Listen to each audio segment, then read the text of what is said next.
उत्तर प्रदेश के कानपुर जिले से एक हैरान कर देने वाला मामला सामने आया है। यहाँ एक पिता बेटे की गर्लफ्रेंड को लेकर फरार हो गया। करीब 13 महीने बाद पुलिस लड़की को तलाशती हुई दिल्ली तक पहुंची।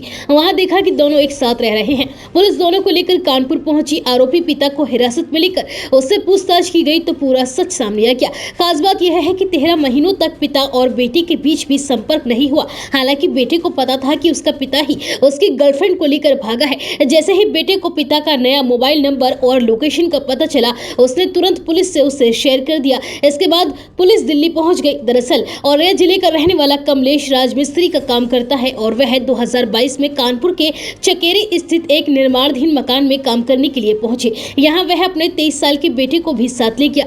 बाप बेटे दोनों मकान निर्माण का काम कर रहे थे। जहाँ मकान बन रहा था वहीं उन्होंने पास में एक कमरा भी किराए पर ले लिया। बेटा यहीं पर रहता था, जबकि पिता कमलेश गाँव चला जाया करता था, लेकिन वह कभी कभी कमरे पर रुकता था। मकान मालिक की एक 20 साल की लड़की थी। इस दौरान उस लड़की से बेटे की दोस्ती हो गई। धीरे धीरे बातचीत बढ़ने लगी। दोनों के बीच अफेयर हो गया। पिता कमलेश यह देख रहा था और उसका दिल बेटे की गर्लफ्रेंड पर आ रहा था। उसको इसकी जानकारी थी। फिर धीरे धीरे पिता कमलेश ने लड़की से नजदीकियां बढ़ानी शुरू कर दी और कुछ ही दिनों में लड़की का लव अफेयर कमलेश के साथ शुरू हो गया। यह बात उसका बेटा समझ नहीं पाया। उसने पिता और लड़की के बीच की बातचीत को सामान्य समझा। इसी बीच मार्च 2022 में एक दिन कमलेश का बेटा मजदूरी करने के लिए गया था। तभी पिता उसकी गर्लफ्रेंड को भगाकर अपने साथ दिल्ली ले गया। लड़की के लापता होने पर उसके परिजनों ने अज्ञात के खिलाफ अपहरण का मुकदमा दर्ज करवाया। इसके बाद से ही चकेरी पुलिस लगातार युवती की तलाश कर रही थी।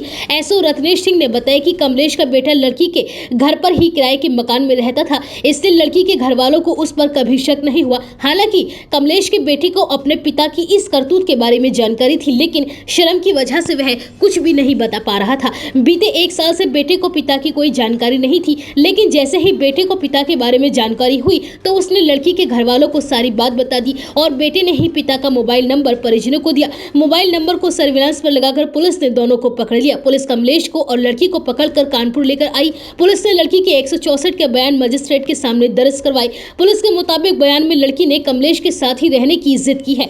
दोनों एक साथ दिल्ली में रह रहे थे। फैक्ट्री में काम कर कमलेश दिल्ली में अपना गुजर बसर कर रहा था। फिलहाल लड़की पिता कमलेश के साथ ही रहने की जिद पर अड़ी हुई है। के क्रम में यदि कोई उनकी संलिप्तता पाई जाती है तो विवेचनात्मक कार्रवाई पूर्ण कर उनको जेल भेजा जाएगा।